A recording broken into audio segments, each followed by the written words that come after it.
You know, over the past few weeks, we've been exploring what it means here at Kern. We've been exploring what it means to live on purpose. And if you've been with us for the past few weeks, I hope that you've reflected on living with intentionality and what it means to live with intention. And I hope you've reflected on living on the purpose that God gives you. If you haven't been with us for the past couple weeks, that's okay.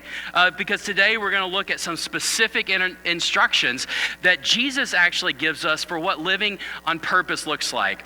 However, as we do this, I have to warn you that the instructions that Jesus is giving us about living on purpose that we're going to see, they come straight from Jesus today, but they're kind of dangerous. And I don't mean that in any like dramatic or cliche way. What I mean is that when I read the teachings of Jesus, that how Jesus teaches you and me to live with purpose, his teachings often run completely counter to things that we're told today, and often run completely counter to things that Jesus and in his society lived at the time as well. His teachings ran completely counter to the politics of the day that which Jesus lived, and they often run completely counter to a lot of the conversations we have in politics and society today.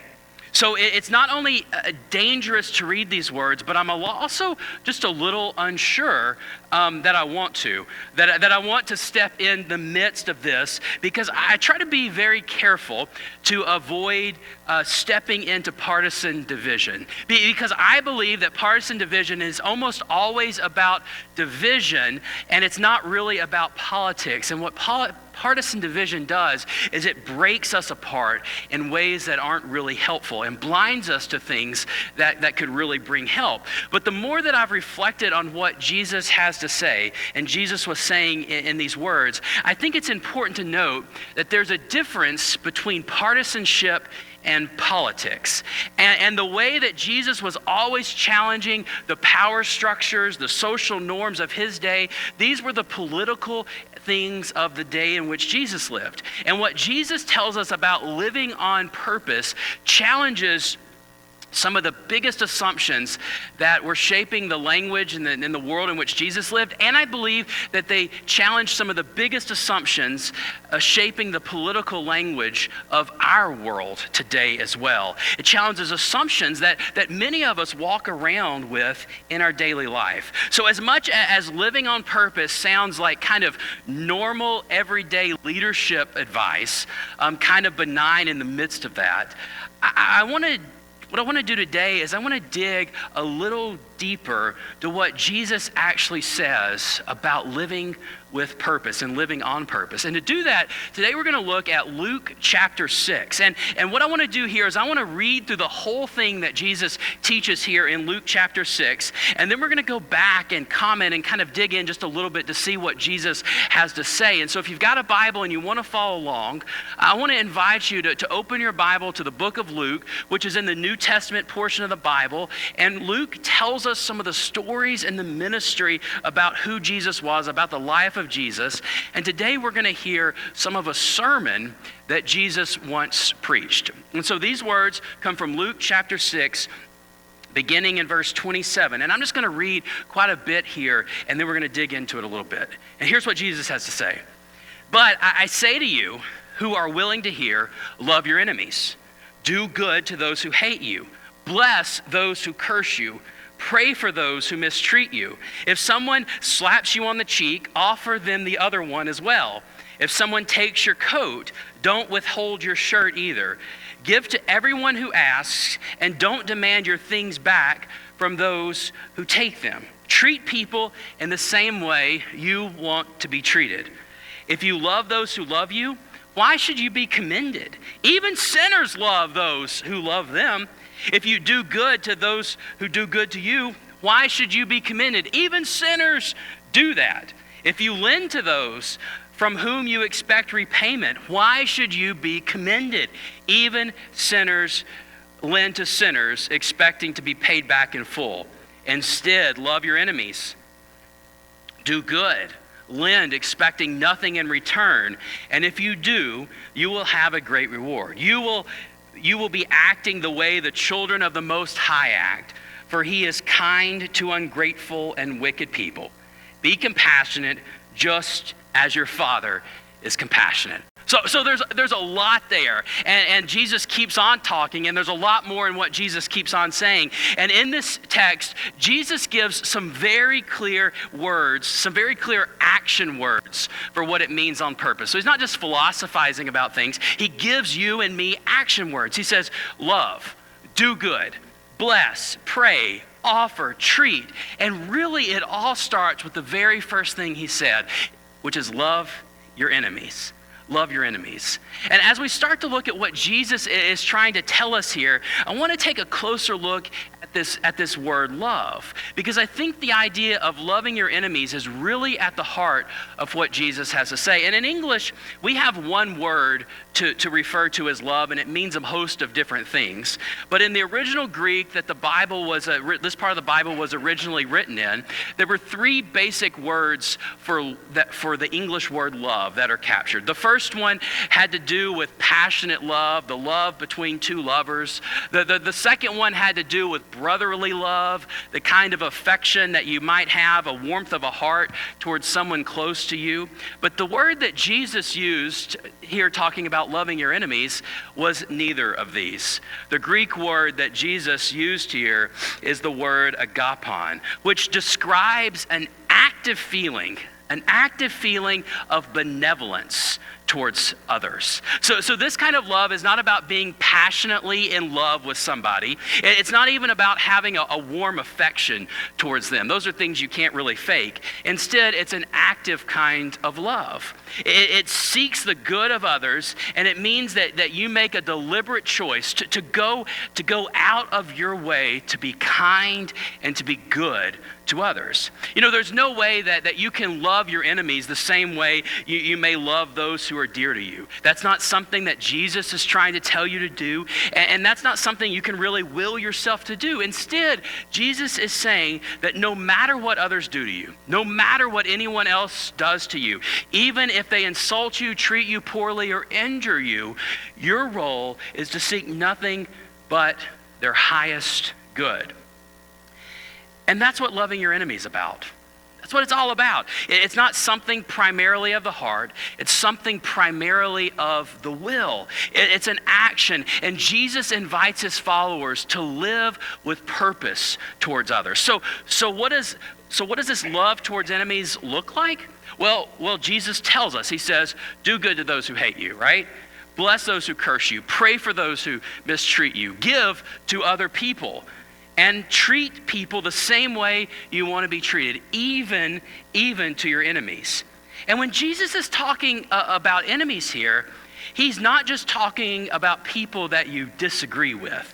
Jesus here is talking about real enemies. And the people of God that were living in the first century who were reading these words, they had real enemies. These were people who persecuted them. These were people who arrested them, who oppressed them. These are people who eventually crucified Jesus himself. I mean, these were enemies that Jesus is telling his followers to love and to pray for. I mean, that's a dangerous message. But I worry that when we talk about enemies today, we misunderstand what Jesus is talking about. Because most followers of Jesus in North America and the United States are not persecuted for their faith. They're not oppressed for their faith. We have a certain amount of liberty, a certain amount of freedom. We are not generally oppressed for our faith. But yet, instead of having real enemies, as Jesus spoke of, we have created enemies out of people who are simply different from us. I mean, we do this in partisanship. We assume that our fellow countrymen, our fellow countrywomen are our enemies if they support a certain candidate. We assume that a certain politician is our enemy. Now, I do think there are certain policies that can be harmful and even enemy-like in their impact, but there's a difference between opposing policies and seeing someone as fundamentally your enemy. I mean, what we've done is create enemies out of people who think differently than us. So we say, the Republicans are my enemy because they support Donald Trump and his vision of what makes America great. And And that goes against everything that I hold dear. Or we say, the Democrats are the enemy because they don't believe in America first. And who couldn't believe in America first? Isn't that what it means to be an American? Additionally, in this world in which we live, there's a growing resentment towards immigrants. Even saying the word immigrant or immigration today is a political hot button, but there's a deep fear that certain people are threats simply because they come from another country. And so what we do is we create an us and them mentality. We say those people are trying to take something, or those people are different. Researchers have actually found, this is to let us off the hook a little bit so you can breathe a little you can breathe. Researchers have actually found that we may be wired this way. Science writer David Rock reports on studies that suggest millions of years of evolution and social conditioning have trained our brains to lean in towards people that are like us, that are similar to us, and then to fear people that we perceive as others. And so as we fear people who we perceive as others, we focus on the negatives. We respond in fear, and we make mistakes. We make mistakes in our judgment. So if there is a culture of fear about those that we consider as other, our minds are actually wired in ways that make it difficult for us to act in love. And so it's easy for us to make enemies. It's easy for us. And this problem was put very well by a United Methodist bishop, a guy by the name of Will Willimon. And he has a book called The Fear of the Other. And if you're interested in reading about it, I recommend this book. But in the book, he writes that there may be people who are strangers to me, but they are not strangers to God. There may be those who are enemies of me or my country, but they are not enemies of God. Because God does not know another. God doesn't know another. And so one of the most famous verses in the Bible is John 3:16. And often if people don't know anything about the Bible, they've heard about John 3:16. And John 3:16 tells us that for God so loved the world that he gave his only son. For God so loved the world that he gave his only son. It says, God so loved the world. And because God loved the world, he gave us Jesus. And now we find Jesus teaching us to love in the same way that God does. Jesus is teaching you and me to live on purpose. And to live on purpose means loving, even loving your enemies, even loving people we have made into our enemies. And this is kind of where things begin to get a little dangerous. Maybe that's why the lights are flickering. Because I think the idea of loving our enemies, of loving those that we find as different than ourselves, has nearly completely, almost perhaps, been lost in our society. Remember, the kind of love that Jesus is talking about here is acting in love. It's acting towards good. It's desiring the best for someone else and actually working toward it. In the midst of these debates that we have these days, I can't get out of my mind something that was said by one of our national politicians. And I want you to know that I really didn't want to bring this up. And so you might be thinking, well, don't. It's stupid. Right? Don't bring it up. But for the past several weeks, I haven't been able to get it out of my mind. And it's likely something you encountered as well. And maybe something you initially agreed with and thought that was a pretty good idea, a pretty good thought. Or maybe it was something that you were kind of not sure about and you had questions about. And maybe you thought it wasn't really something you liked at all. And you weren't even sure how to process it. So I'll just get there. And at the end of January, in an interview on Fox News, the vice president, okay, and what I want you to know about the vice president is that he's a committed Christian and that he's a committed Catholic. And he was talking about faith and policy. And then he began to talk about love towards others. And as I share what he said, I want to invite you to just let your opinions about the vice president disappear for the moment. Just let them disappear. Let your preconceived ideas about him, whether you like him or not, fade into the background and just reflect on his words. Because I don't really care who said it. I really, really don't. What I care about is what I worry that the statement might reveal about our culture. Anyway, so he said, what he said is that there is a Christian concept that you love your family, then you love your neighbor, then you love your community, then you love your fellow citizens in your own country, and then after that, you can focus and prioritize the rest of the world. And my initial reaction to this, I'll be transparent with you. When I first heard this, my initial reaction was, wait a second, that doesn't seem quite right. And since then, I've seen both backlash and support for what the vice president has said. And some people have argued, actually, yes, this is a part of the Christian tradition. This is a part of the faith. And this is an important thing to reflect on. And others have pointed out how that they're concerned that this idea may not really be part of the faith and may get things completely wrong and goes against maybe what Jesus had been teaching in his ministry. And the more I've read about it, the more I've come to feel that these statements don't really reflect the love that Jesus was calling his followers to live out. Now, I don't think I want to be clear here, I don't think there's anything inherently wrong with the idea that love begins in your family and then radiates out in concentric circles. There's nothing, that's not like a bad thing on its own. It's not a bad idea. And if that is where someone is starting, I want to celebrate the love that's happening in their life because there's love there. We need to build on that and recognize that for what it is. But when I read the words of Jesus, for the people of faith, Jesus completely flips this idea upside down.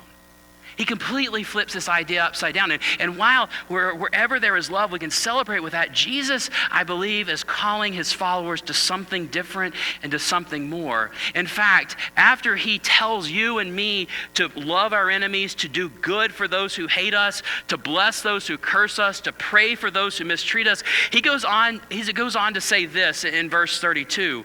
If you love those who loved you, why should you be commended? Even sinners love those who love them. And if you do good to those who do good to you, big whoop-de-doo. We said, why should you be commended? But I like big whoop-de-doo. Like even sinners do that. What Jesus is saying is why should you be commended for loving people who are lovable? Everybody does that. There's nothing remarkable about that. Why should you be commended for loving those who are in your family? Jesus is saying that's just common human decency. That's what people do. It's unremarkable. The world says love those who love you, but Jesus says that's unremarkable. Even sinners do that. And I want to be very clear here. As I reflect on this, and as I try to listen to Jesus, I'm not trying to single out the vice president. And I'm not his pastor. I'm a United Methodist pastor, and he's Catholic. And we're not in the same church. I'm not teaching him. He's not one of our fellow church members here. That's pretty obvious, I think. But, I'm not his pastor. But for me, his statement, it's not about him. It's about what it perhaps highlights in our culture today. And if you or I are going to live on purpose, if we are going to live the way of Jesus, we cannot live the way that culture tells us to live, because the way of culture, it's unremarkable. It is unremarkable. Since you and I are called to live with purpose, with the purpose of Jesus, we are not called to only love those who are like us. You and I are called to love all people, even those who oppose us. And in that, Jesus invites you and me to live this love of God with purpose. And the call is clear. It's to clear, deliberate action. This is not a theoretical passage. Jesus doesn't just say, teach us about love and you can kind of think about it and feel good about it. He tells us how to live it out. Jesus says love even when it's uncomfortable. Jesus says, give without expecting anything in return. Jesus says, forgive instead of seeking vengeance. Jesus says, bless even those who might wish you harm. And friends, what you have to know is that this Christian ethic is not just words. It's not. It's something that has transformed the world. It's something that you and I and society as a whole takes for granted today. Because from the earliest days, Christianity was known for caring those everybody else forgot about. From the earliest days, Christianity was known for caring about those who were left to the side in society. I mean, in the Roman Empire in which Jesus lived, there were no hospitals for civilians, for example. And so the church decided what they were going to do is they were going to take seriously the call of Jesus to love people. And so they started taking in sick people, started caring for sick people. And by the 4th century, as Christianity came to move across the Western world and really beyond the Western world, in the East and in Africa, by the 4th century, the church began constructing hospitals in every town that there was a cathedral. And it was an action of the church, a commitment to care for those who were sick and who were poor. And this was a Christian movement. This same desire continues today. I mean, many of the hospitals in our own nation still are connected to religious institutions, or at least they were founded by them. I mean, I live here in Oak Ridge. Our church is in Oak Ridge, right? And we're right down the street from Methodist Medical Center. They saved my 2-year-old a couple weeks ago when he had an anaphylaxis reaction at home, like this hospital. And after World War II, this hospital, the reason it's known as Methodist Hospital, was owned by the Holston Conference of the United Methodist Church. We are a part of that as Kern Church, a deep commitment, a direct extension of our church's mission to care. And it's not just health care. The abolition of slavery in the West, a movement led by people of faith. In England, William Wilberforce, he was a member of Parliament. He prayed for the abolition of slavery and worked tirelessly to transform the moral consciousness of his nation. In the United States, many Christians were tragically complicit in enslaving other human beings. I mean, it's an incredible tragedy in our nation. But the abolitionist movement was driven by Christians who believed the love of God for all people, and that God's love for all people demanded the abolition of slavery. Again and again, the church has grown because the church has embraced people who should have been enemies, people who should have been others from other people. And so what about you? Where does this leave you? And I think at its very core, to live on purpose with Jesus means to live the way of love. It means to take Jesus seriously at his word. And as you engage with the world in the way of love. And Jesus says, love others. Do good even when people return hate. Bless even when people return curses. And when you're mistreated, pray for people. Treat people the way you want to be treated. And here in this passage, Jesus is saying to my followers, if you're my follower, this is who you are. This is who you are. This is who you need to be. This is your purpose. So often we disorder this. So often we say, I want to follow Jesus in my heart, but I don't want to do the hard stuff. And I don't. But if you and I truly want to figure out what it means to follow Jesus, to follow God, it means that you and I are commanded to love. And frankly, loving others is not always fun. It's not always easy. On top of that, the church, I get this sometimes from people who are like, that's stupid. The church often gets made fun of for talking about love too much. You may not believe that, but it's true. And I get messages and I get emails from people saying, you're focusing too much on this love thing. Some people say, well, you don't stand for anything. You just talk about love. But here's the thing, at the very core of what Jesus is telling his followers to do is to love, to act in love, to actively seek the good of other people, to desire the good of other people. And so I encourage you to think about what this might mean in your life, is to reflect on this question: who is my enemy? Who is your enemy? Or perhaps a better question may be, who have you made an enemy? Now, I realize in some ways I perhaps have waded into difficult waters today by bringing up the vice president. So maybe you're sitting here thinking, I'm so glad he brought that up? The vice president is my enemy? And so if the vice president is your enemy, I've done your homework for you. Congratulations. You've identified your enemy. Or maybe you're sitting here thinking, I can't believe he brought this up. This pastor is my enemy. And if that's where you are, well, you found your enemy too, and we can pray for each other, right? But for the rest of us, and maybe for you too, and I'll challenge you, is maybe this question is also more personal. Who have you encountered this week that you've made an enemy? Who have you encountered this week that you've labeled as other? Who have you disregarded? Who have you dismissed? And I want to challenge you to think of a person, to see their face. Think of someone that you struggle to love. And I want to invite you to live these words of Jesus. Apply what Jesus says. Act in love towards people. Do good for others, regardless of what they're doing for you. Bless others, especially those who are set against you. Pray for people who mistreat you. Pray for those you consider your enemy, and treat others the way you want to be treated. And don't wait for them to treat you a certain way. Just treat them with generosity. Not because of who they are, but because that's who God has made you to be. You know, the church is meant to be a place where love is lived out. The church is supposed to be this community of goodwill where it's actually practiced. But too often, churches have become places of anger and hostility towards one another and towards society instead of places of love and grace. So imagine the countercultural impact of living on purpose with Jesus. Imagine if this church, if you and I came together and said, you know what, no matter what others do, we're going to love. Imagine the difference that we can make. And it's not the easy way.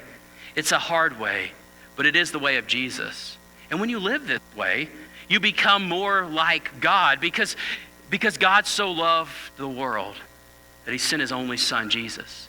God so loved the world. And I don't know about you, but my parents sang this song to me when I was a kid, and we sing it to our kids today. We sing to our kids that he's got the whole world in his hands. He's got the whole world in his hands.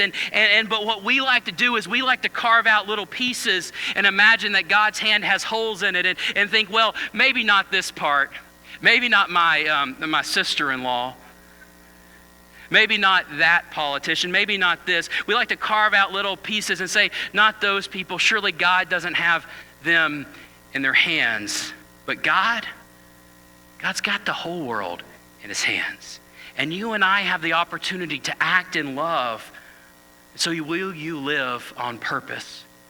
Will you love on purpose by practicing love? Will you walk in the way of Jesus? Will you live on purpose by living out this love? So friends, right now I want to pray for you as we get ready to go into our weeks. God, I thank you that you teach us about love. And if I'm honest, sometimes this message is a hard message. Sometimes this message is just not easy to hear because sometimes we don't want to love. Sometimes we don't want to live out your love towards people. But in the midst of it, remember that we have rebelled, that I have rebelled, that I have sinned, that I fall short of your glory, that I fall short of what you desire for human beings, and yet you love me. So my prayer right now is for everyone who is here, that you would help them to live in love, to act in love towards their neighbors, towards their enemies, to those that they think is others. And I pray that this movement would not just be here, but that it would spread across the kingdom, spread across the nation, spread across the world, and to all reconcile and all see the love you have for us.